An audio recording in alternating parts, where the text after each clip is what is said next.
Assalamualaikum warahmatullahi wabarakatuh. Teman-teman semua, kali ini kita berada di podcast Bawaslu.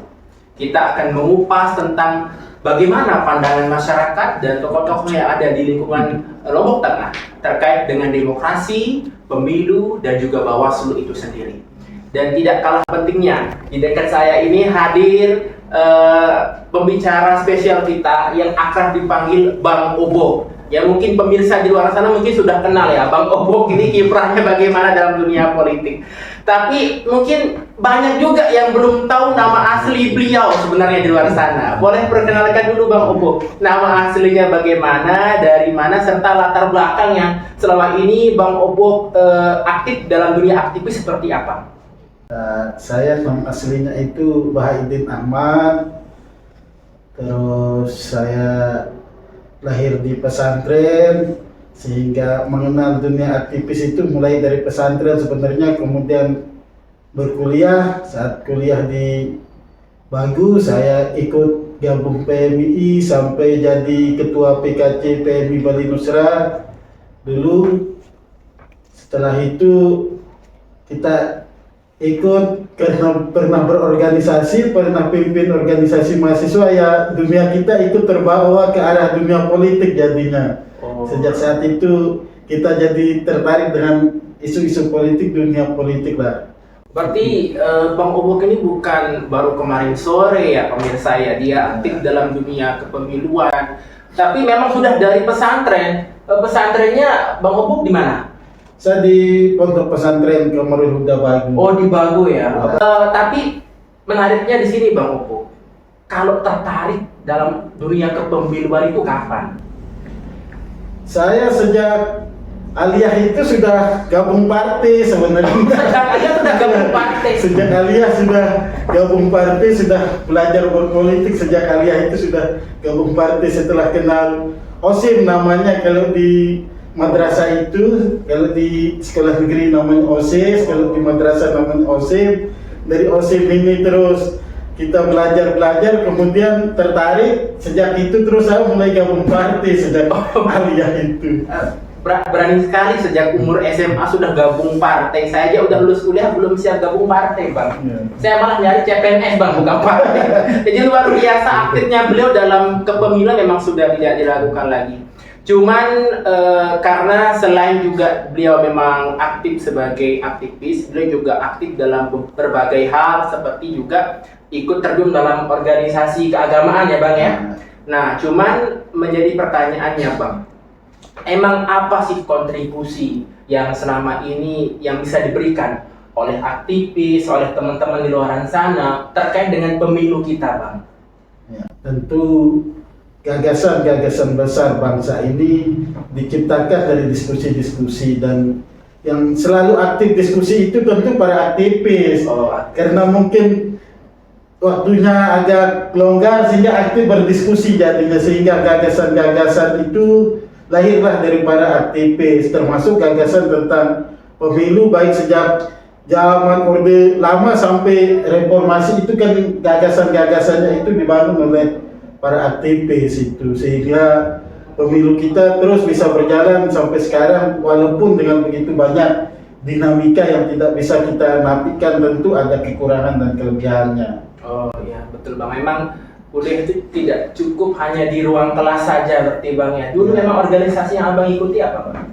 Saya gabung di PMI itu. PMI? Ya, PMI. Sejak kuliah Bang? Ya, sejak kuliah, sejak 2004. Sejak 2004 lah. 2004. Sejak itu memang pemilu memang tidak seperti sekarang Bang ya perkembangannya. Dari tahun 2004 sampai sekarang, bagaimana pandangan Abang tentang kemajuan demokrasi? Ya, alhamdulillah banyak kemajuan lah dalam demokrasi kita. Masyarakat kita mulai sadar akan pentingnya demokrasi. Dulu 2004 itu sekali lagi saya itu sudah mulai aktif berkampanye. Dulu masih gontok-gontokan, masih saling pukul itu. Kalau bertemu di jalan truk dengan truk masa itu masih saling pukul tahun 2004 itu ketika kampanye itu. Tapi 2009 terus sampai sekarang ini masyarakat kita sudah mulai terbuka dengan politik ini, sudah mulai menganggap demokrasi itu biasa saja, perbedaan itu biasa saja, sehingga tidak ada lagi hantem-hanteman seperti dulu masyarakat kita. Kalau masa itu abang yang dipukul atau abang yang memukul? Ya sama-sama saling pukul situasinya kalau saat Pukul itu. dan korban juga berarti. Iya, kalau beda partai, beda pilihan saat itu ya saling hajar. Oh iya.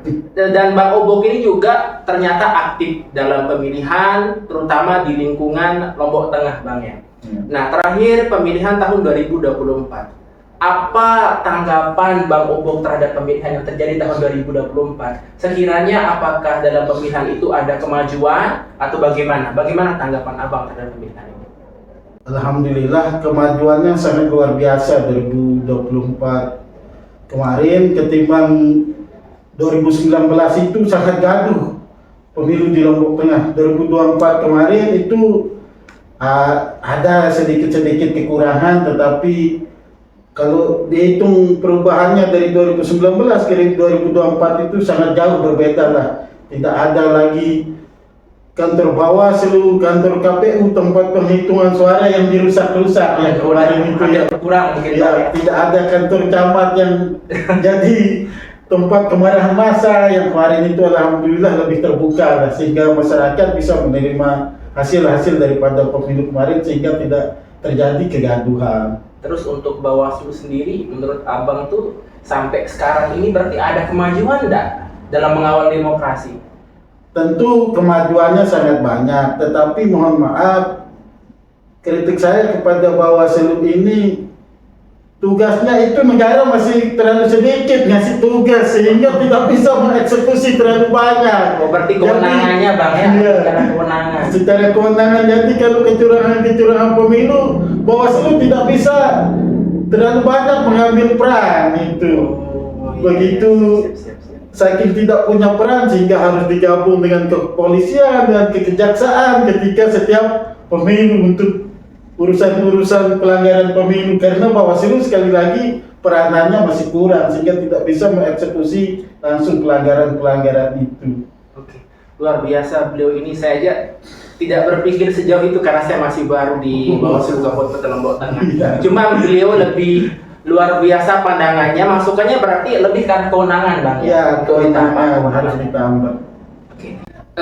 Terakhir Bang, apa kira-kira yang bisa Abang berikan saran untuk kami yang di Bawaslu Kabupaten Lombok Tengah khususnya untuk meningkatkan pengawasan baik itu di pemilu maupun di pemilihan ke depannya 2029 yang akan datang? Ya, tentu harapan kita teman-teman Bawaslu tetap komitmen mendukung demokrasi ini. Terus kita kawal bersama-sama demokrasi ini, karena bangsa ini tentu akan maju kalau demokrasi kita hidup, demokrasi kita bersih. Sehingga harapan paling besar itu tentu pada Bawaslu yang bekerja untuk mengawal demokrasi ini, di samping peranan-peranan masyarakat yang bisa mengeksekusi daripada pengawasan itu kan hanya Bawaslu. Sehingga harapan kita Bawaslu terus bekerja dengan lebih semangat untuk terus mengawal demokrasi ini supaya tetap semakin hidup demokrasi yang ada di Indonesia. Luar biasa sekali pesan beliau. Jadi kita sama-sama mengawal demokrasi Bang ya. Jadi karena pada hakikatnya yang menjadi pengawas sebenarnya itu adalah rakyat Indonesia. Oke, sekian podcast kita pada kesempatan kali ini bersama pemateri kita yang luar biasa, Bang Obok. Terima kasih atas kesempatannya, terima kasih atas ilmunya, pengalaman yang ditransfer kepada kami. Semoga masukan yang diberikan ini bisa menambah hasanah pengetahuan kami dan terutama bisa menambah kewenangan kami, Bang. Siap. bisa didengar di podcast sama orang pusat, Bang ya. Ya, Siapa amin. tahu, amin gitu kan, kita aminkan aja. Sekian dari saya. Bersama rakyat, awasi pemilu. Bersama Bawaslu, tegakkan keadilan pemilu. Assalamualaikum warahmatullahi wabarakatuh.